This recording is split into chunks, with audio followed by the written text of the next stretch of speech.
Hi, everyone. Thanks for joining me here at the International Herbs Symposium. My name is Dara Seville, and you are attending the session on organizing and implementing native medicinal plant restoration on public lands. Let's go ahead and get started. I am the director of the Yerba Mansa Project, which began in 2014.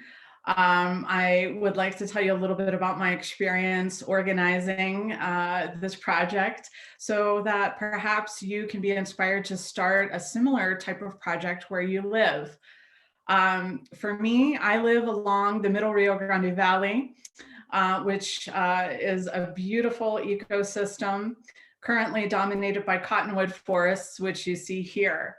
I have a long history of walking in this area as a place of refuge from the modern world. And it's a place where I have spent a lot of time relaxing, restoring myself, and getting to know this environment. The more I learned about ecological changes occurring here and changes subsequently occurring in the native plant communities, the more I became concerned about what was happening. And spending a lot of time with cottonwoods, I came to know their personality and their character as matriarchs, as caretakers of this ecosystem. They're keystone species here who provide the structure of the forest and help to facilitate the life of other native plants and other animals and living beings in this environment. As I became more concerned about what was happening in this place, I took my cues from the cottonwoods.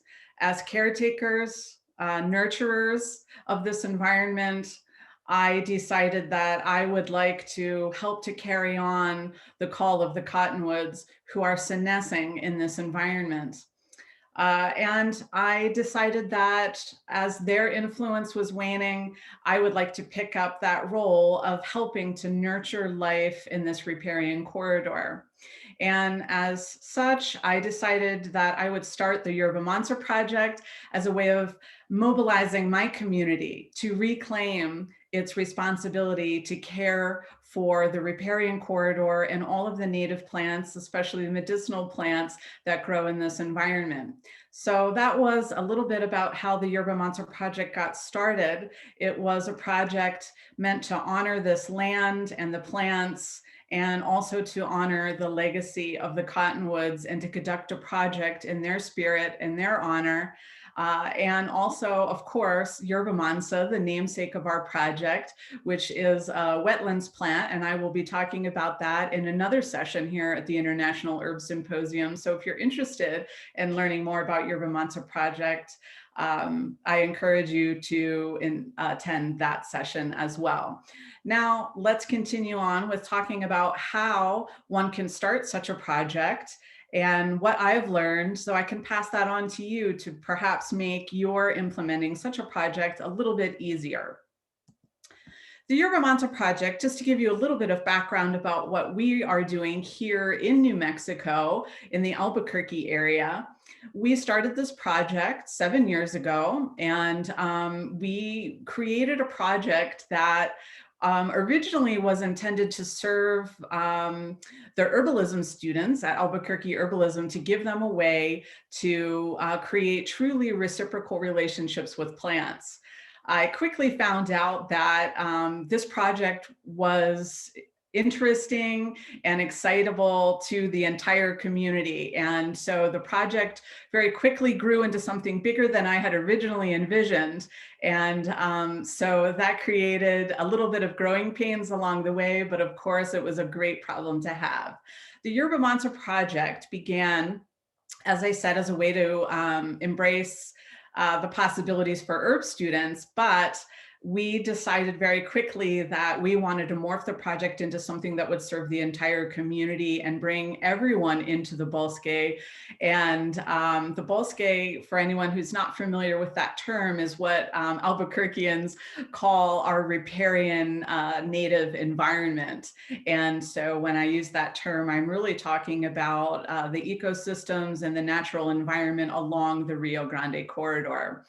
So we decided that we would create a multifaceted project that would involve bringing the community into this riparian environment to do active restoration work, helping to facilitate the growth and recovery of native plants who are really struggling in this environment due to groundwater pumping, surface water diversions, urbanization, and of course, the effects of climate change.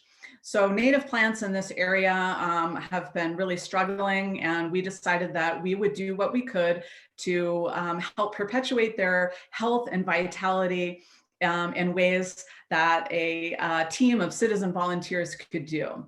So we engage in active restoration work, which includes habitat improvements, such as removing non-native invasive species, and also active replanting of live plants and reseeding native plants to the area as well. Additionally, we created an educational program which provides free classes and events for the general public. All ages are invited to participate in all of our activities. And we also do free programs for school classrooms to bring young people and their teachers into the bosque for plant identification field trips and environmental science hands-on in the field. So those are the three components of our program: doing restoration work, providing educational services, and bringing the community together for our common love of this environment. Now, let's get started on how we can actually do such a project that you might like to start where you live. First of all, it's finding a place that is reasonable for you to work in. So someplace that's not too far from your home, and finding a place that could be accessible to the entire community. And of course, we're talking about doing this project on public lands. So, so public lands that are near you. And also taking some time to learn about that environment. What was it like 100 years ago, or as far back as the documentation goes, so that you can learn about what this place was like historically, and what is it like now, and what are the differences in the plant communities there, and why have those changes occurred? These are very important baseline things to understand so that you can create a viable plan that will include success. I think at the beginning of such a project, it's easy to have very grandiose dreams. I know I did. But we want to create a plan with goals that is something that is viable for you and your community to do. So one of the things that I did was go back and look at historical botanical surveys of the area where I'm working. For me, there was a botanist named J.R. Watson, who in the early 1900s did botanical surveys in Bernalillo County, which is in New Mexico, where Albuquerque is. And that's where our project is located. So I read his botanical surveys to get an understanding of what our environment was like 100 years ago. What plants were reported in that botanical survey? And are those plants still here today? The answer is yes, some of them are still here today, but actually many of them are not. And many of them are in decline and being replaced by native upland species from drier habitats, or are being replaced by non-native invasive species. So the pictures that you're seeing here, this one on the lower left is actually our restoration area. This picture's from 1932, back when this area had been converted into a public swimming area. So you see a locker room, changing rooms, and a public beach that's cleared of all vegetation. So in 1932, that's what our area looked like. The picture on the lower right is taken from 1930, around the same time, less than a mile away, less than a half a mile away from our restoration area. You can see a little bit of Yerba Mansa, the white flowers in the foreground, with a variety of wetland vegetation. And so this gives a little bit of an idea of what the area was like historically. But again, with all the environmental controls and climate change impacts that our area has experienced, along with urbanization and loss of riparian habitat, a lot of big changes have occurred. And doing this homework allowed me to understand what native plants, what native medicinal plants could be brought back to this area, which ones were already there who were struggling and could be helped along and reinvigorated. Sometimes we want to bring back plants that just can't make it in the environment anymore because the changes are so severe. Plants have disappeared for reasons, or they're in decline for good reason. And so you have to consider what plants can still exist in this environment that are native to this area. And so sometimes you have to come to some tough conclusions. Some of the plants that you would like to see growing there just might not make it under the modern conditions. And so this is something you'll have to consider and give yourself a little dose of reality. Once you've done that homework, you can hopefully decide what is a feasible goal, what is a workable problem that we can address. As I mentioned, removing non-native invasive species is a big goal of the Yerba Mansa Project and will likely be a goal of any native medicinal plant restoration project, because if you need to restore plants, you probably have a non-native invasive species issue going on. So that's what you see in the left-hand photo is one of our volunteers removing non-native invasive Ravenna grass. That's Saccharum ravennae. It's a large bunch grass, which is native to Africa and is very widespread and invasive in the riparian corridors of our area. Being such a large plant, this species takes over prime habitats, chokes out coyote willows and other native plants, and is an aggressive reseeder. You can see it's really tall seed stalks, which disperse readily in the wind and through water moving through the environment. Luckily, these plants have very shallow roots, and if you can get underneath the roots and pull them up, these plants do not return after you've removed them. They do not regrow from the rootstock. So that was a viable habitat improvement that we decided to undertake, was removing this highly competitive species from the environment to give native plants more of an advantage without this competition.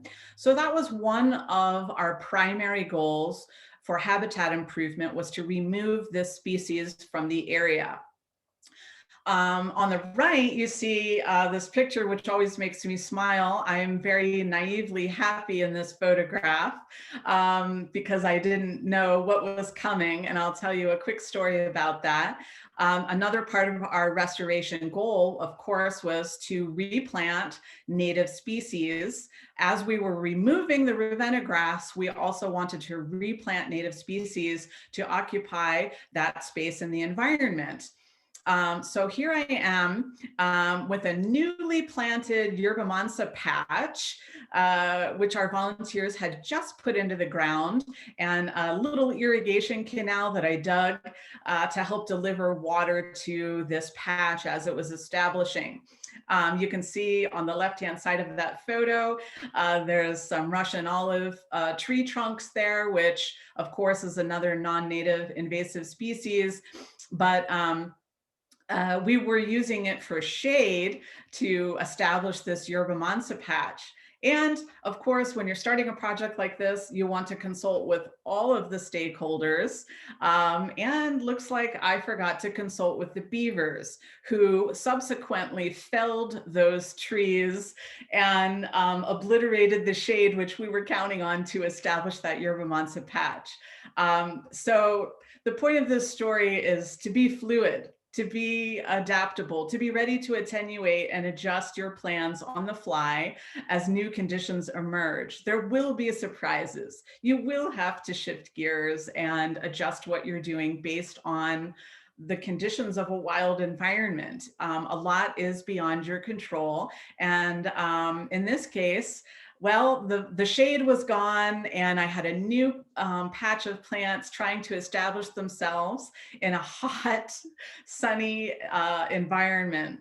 So what I did instead was I ran around the area and I gathered a bunch of tumbleweeds, dried tumbleweeds, which I picked and laid all over on top of this to serve as a shady, a shade structure for these plants, and also to be something prickly, which would deter visitors and dogs from getting into our newly planted area. Our restoration area, of course, is on public lands, which receives a lot of visitors. If you're working on public lands, you may also have this issue of having high visitation, and people and their dogs could be a problem that you have to overcome. And so that was one way that I was able to deter people from trampling our newly planted areas, was by covering them with prickly debris to allow the plants to establish. And then once they're established, we, of course, removed that. So that was a workable problem that we could engage in, removing non-native invasive species and also reestablishing some plants that are wetland plants and water dependent by planting them near a water source and digging a little irrigation canal to direct water to that area. If you are looking to establish plants that need a lot of water or have specific habitat requirements, it's important to make sure that those habitat requirements can be met in the place where you are hoping to reestablish them.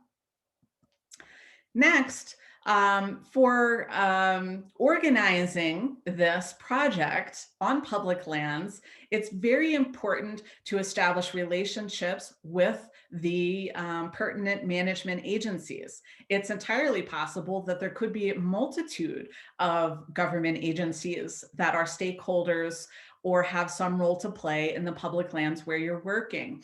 In Western states in particular, it's common for there to be partnership agreements across agencies.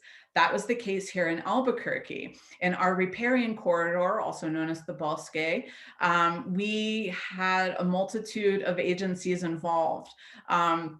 The two primary ones in our case were the City of Albuquerque Open Space, who manages this area, and also the U.S. Army Corps of Engineers, who had done previous restoration work in the area and was invested in some of that infrastructure which they created. And so both of these agencies became our partners and became our advisors and our supporters. And establishing these relationships is very important because, first of all, you need permission. There's probably a process that you'll need to go through to begin doing this work. In our case, we formally adopted a plot of land through the City of Albuquerque Open Space and met multiple times in the field with U.S. Army Corps of Engineers representatives to discuss the work that we were going to do and to have their approval and their support. So you might want to consider what agencies are involved in this public lands area that you care about and you want to work in. It could be city, county, state, or federal agencies. So check in on that and make contact and establish a relationship with those agencies. These agencies could be involved in land ownership, management, or infrastructure, as I mentioned. Another important aspect to this is that working with these agencies can provide you with legal coverage. In our case, we do work that involves risk, physical risk, such as using tools and working in a wild environment. So you need to have legal coverage in case someone gets injured. You can also get support from these agencies in training your field crew volunteers. And also, in our case, they provide a lot of the tools that we use. So it enables us to operate with very little financial overhead because the tools that we use in our restoration work are actually provided by the City of Albuquerque Open Space. representatives or employees of that agency help to train our field crews, and they also provide the important legal coverage. If we have any legal issues, we are operating under the City of Albuquerque open space. So we have that protection, which is very important. Moving along, continuing to organize this project, before you even get started, another thing that I recommend that you do is to collect data. You need baseline data so that you can assess the progress and success of your project over time.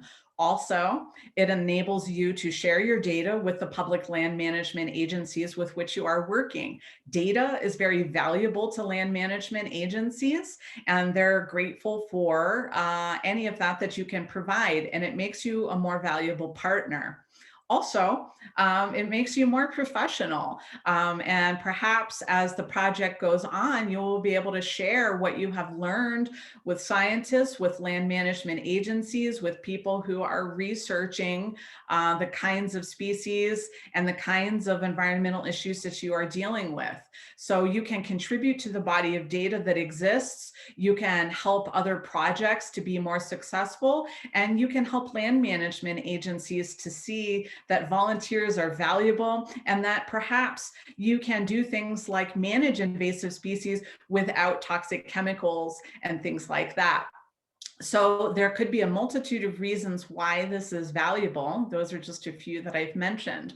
What we did to start this project was we collected a lot of data about the non-native invasive species of our greatest concern, which again is the Ravenna grass.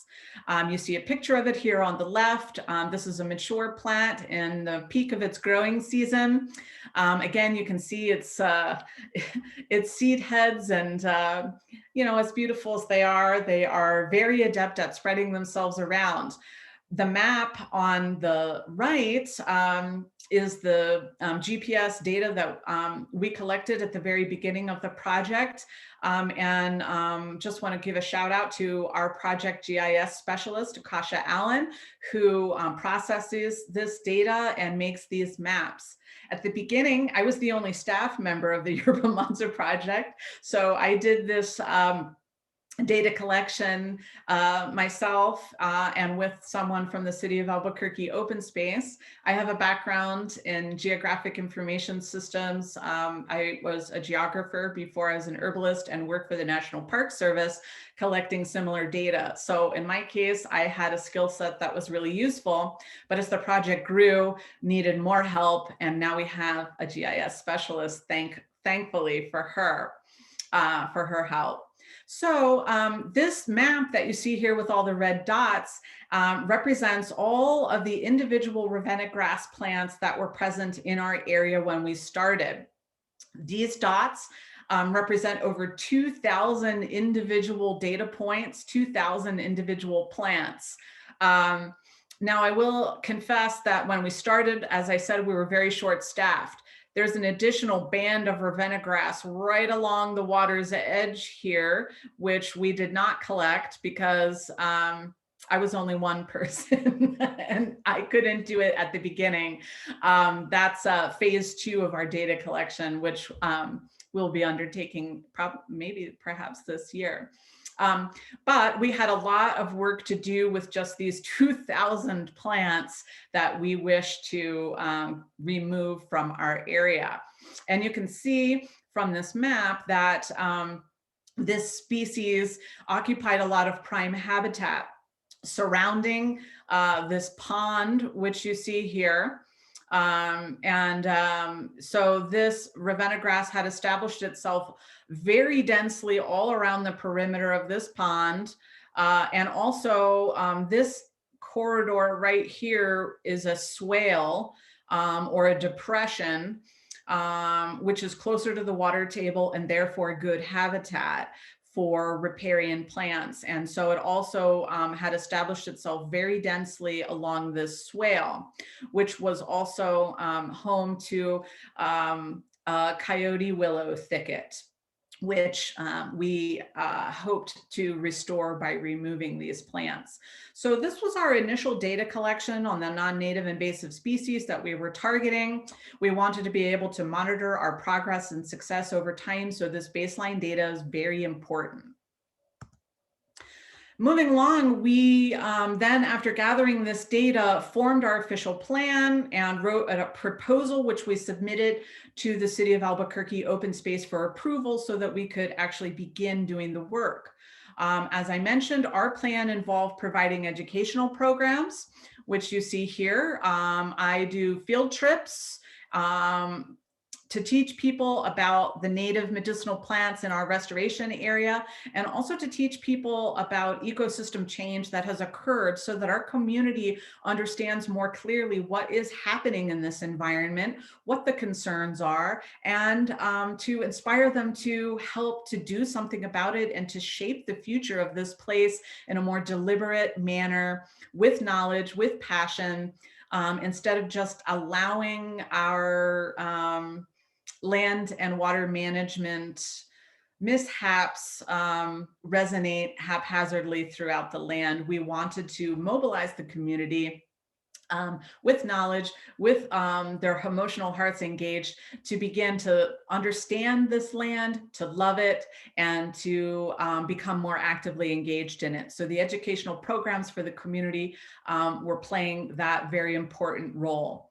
Additionally, as I said, the removal of the Ravenna grass was a very important part. And then, of course, replanting native species and doing the data collection were all the main points of our plan, which we submitted to the City of Albuquerque Open Space. When we adopted the land, they approved our plan, and we started implementing all of these aspects of our project.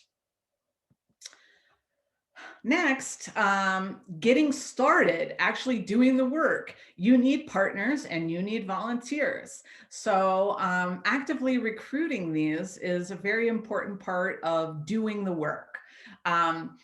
We have a variety of local partners and also some national support, which is really important for doing this project. Most of what we need are volunteers. As I said, we designed the project to have very little cost involved, and our community has done a lot to actually help cover those costs. And that's what you need: our partners, supportive relationships to help you do this work. You can't do it alone.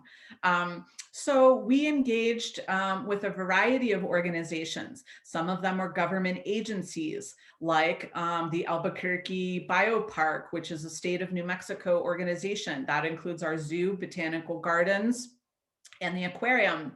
And they have provided grant money for us to operate. Also, the Public Library of Bernalillo County in Albuquerque has been very supportive and helping to sponsor some of our educational programs. Same with the Native Plant Society of New Mexico, providing economic support and outreach for educational events and volunteer restoration field days.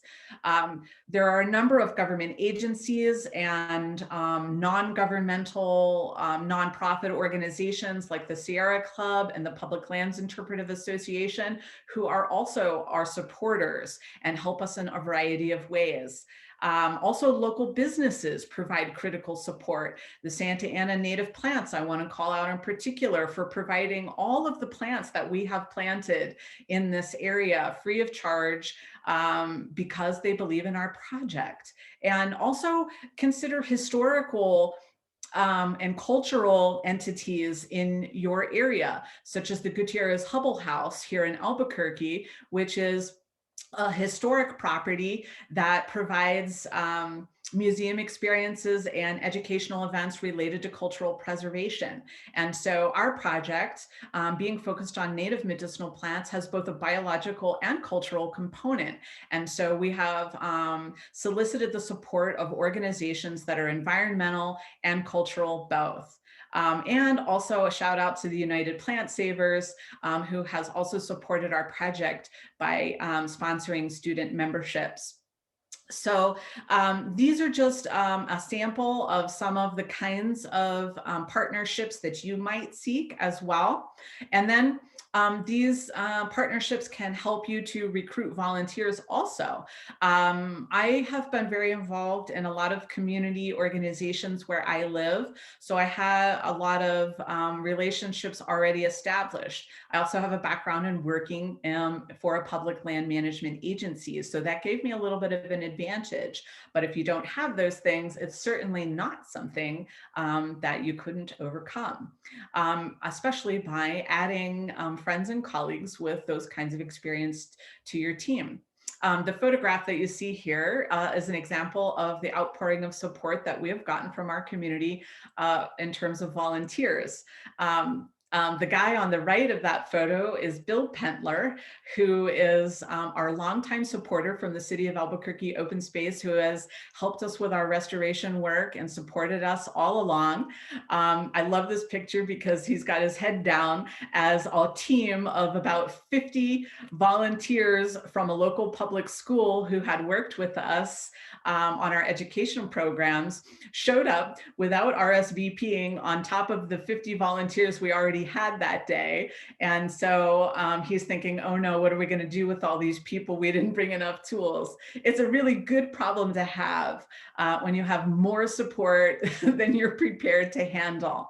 And it's also fantastic to have families and kids involved in your project. And of course, we did put them to good use that day. Don't you worry about that.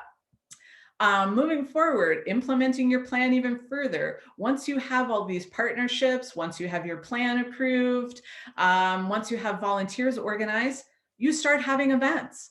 What did you plan to do? And start doing it. As I said, our plan involved having educational programs and doing restoration work. So we started having those programs. Here I am at the left speaking at the Gutierrez Hubbell House, that historic preservation organization, which I mentioned. And here is a local school group who joined one of our restoration field days, and families who are planting false indigo shrubs in our restoration area. And once you have a lot of momentum and you've hosted a number of events, you will have a lot of successes that you can tout in your community to garner more support.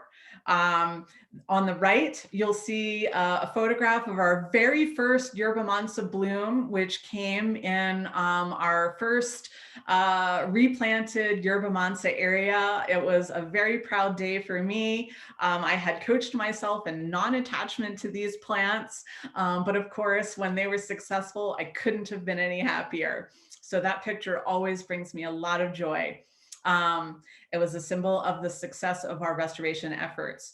Also, bringing out the community, bringing lots of people into the bosque, having a good time, enjoying themselves, and doing a lot of good hard work. The upper left photo is a team of our volunteers who are being trained on how to remove that non-native invasive Ravenna grass with all those flowering seed stalks, which you see here. And this team is being trained on how to remove these from an existing coyote willow stand, how to get rid of them without damaging the native plants that we're trying to protect and reinvigorate. So that was our team who's working in that area. It's a multi-generational team who's coming together for a common goal.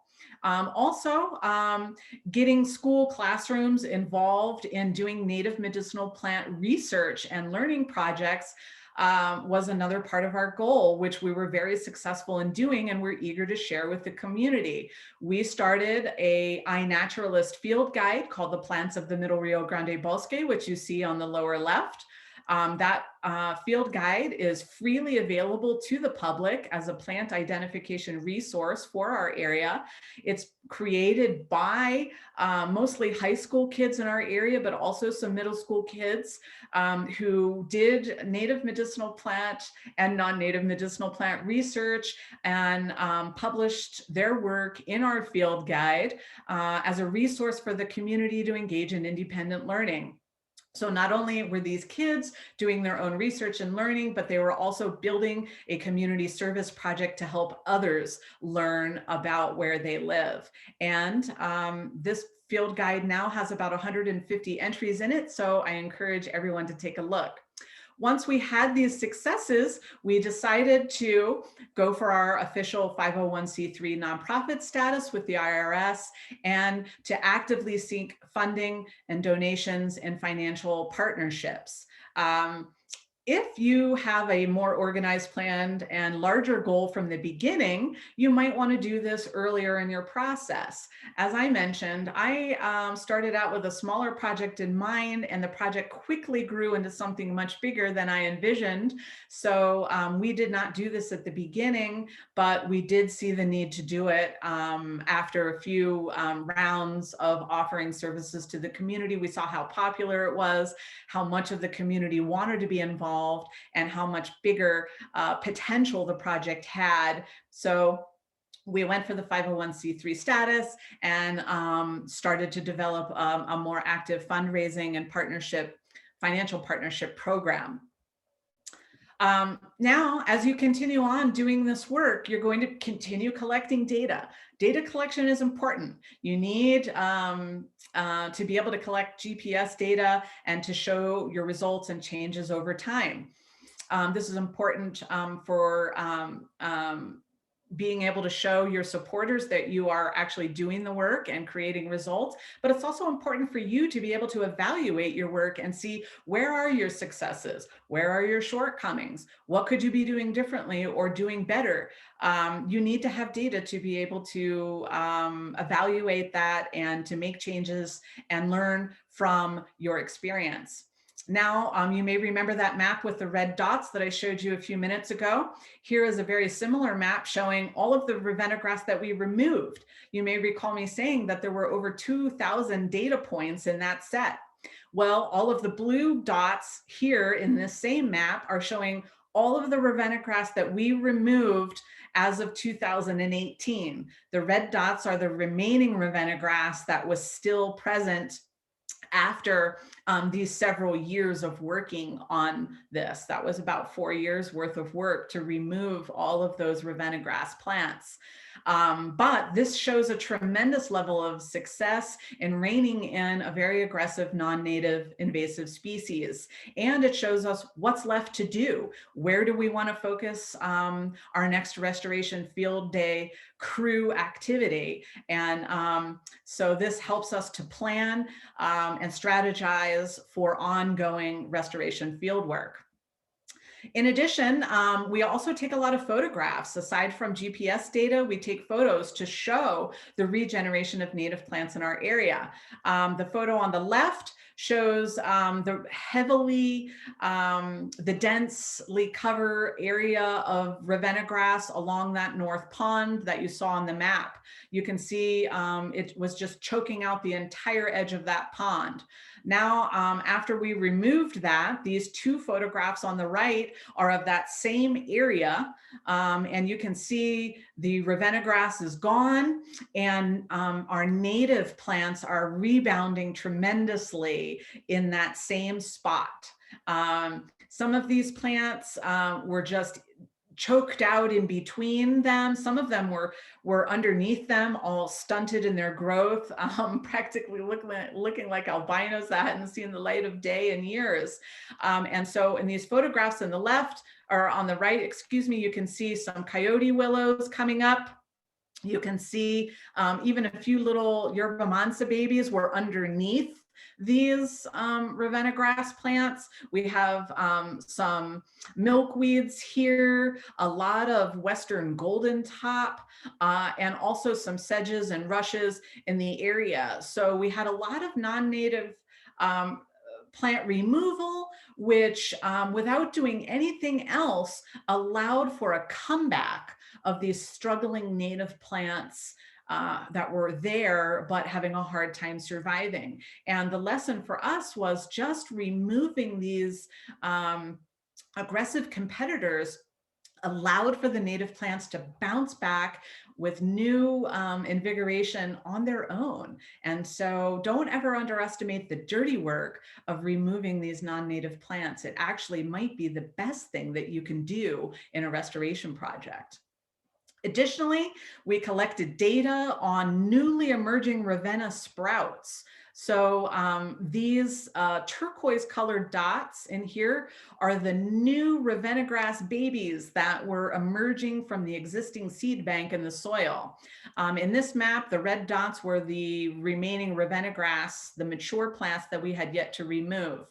But by tracking the newly emerging sprouts from the seed bank, we were able to understand what is the favorite place of this plant, where is it going to come back, and where can we target our next restoration field efforts. And who's going to do the work? Well, as you can see from the photo on the right, the little immature plants are quite small and very suitable for children and their parents to remove. So we were able to strategize for our next field day, to recruit more families with children, to get kids involved in the project, and to put their energy and their passion to good use for the community.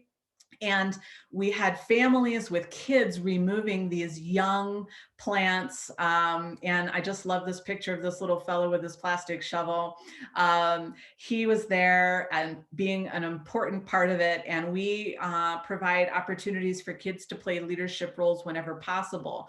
We help the kids to understand the difference between our non-native bunch grasses and our native bunch grasses, and to walk around during the restoration field days educating people on identifying the differences. Kids are great at this. They're very happy to take on leadership roles when you give them that opportunity. And so we have made a big effort to involve the kids as much as possible and to make them the superstars of our program. And these little Ravenna grass sprouts were a perfect opportunity for making that happen. And so again, collecting more data illuminated new ways for our project to morph, to serve our community in new ways, and to be more effective for integrating everyone in the community into the project while also serving our restoration goals. Now, as you continue on with this project, you're going to have a lot of feedback, and you're going to have a lot of positive results that you can document in quantifiable ways through mapping and photographs and data collection. But also, you're going to get a lot of feedback from testimonials and people emailing you and telling you how meaningful the project has been. And that is a way for you to also evaluate your success. And we have a lot of very happy volunteers. As you can see, this project has been very meaningful to the community. Our community loves the Bosque. Our community is very invested in it as a place of hiking and recreation and enjoyment, but also as a cultural cornerstone for the evolution of our community. This Bosque has been a part of our lives biologically and culturally for as long as we've been here, and people care about it, and they just want an easy way to get involved. And that's what we've provided. And as I said, the project is multi-generational. We have people of all ages. We even have babies on moms' backs who are there being a part of it. And we also have older folks who we provide light duty jobs so that they can also be involved without doing too much strenuous physical labor. And these series of photos just shows how much people really enjoy being invited to do this work. Work that we love really isn't work. It's an investment in our present and an investment in our future. And regaining that reciprocal relationship with land brings about very positive changes in people's lives. It is herbal medicine. Connecting with the land reinvigorates one's own health. Restoring the land restores ourselves. And you can see that in the faces of our volunteers who love doing the work. And we have many volunteers who come back again and again and bring new people with them each time. The kids enjoy the leadership role that they have and the ability to see tangible results. We've had lots of school teachers and parents communicate with us afterwards how their children or their students have a newly discovered love of the Bosque and an investment in its health and well-being. I love nothing more than to hear students and teachers and parents tell me that the kids want to come back to the Bosque and revisit as much as possible because they want to check on the land and on the plants. They want to know how it's doing. They care. We've ignited their passion. We've given them a way to actually be involved and to help to shape the future of this place that we love and to care for it and to give back to this riparian corridor, which sustains us biologically and culturally. So this is a little bit about the Yerba Mansa Project and how we have done this work here in the Albuquerque area of New Mexico.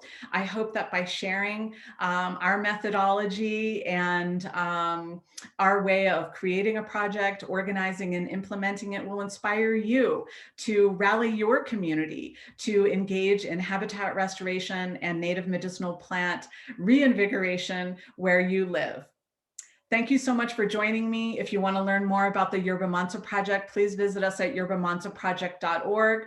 And I hope you'll join me for my other session here at the International Urban Symposium on Yerba Mansa.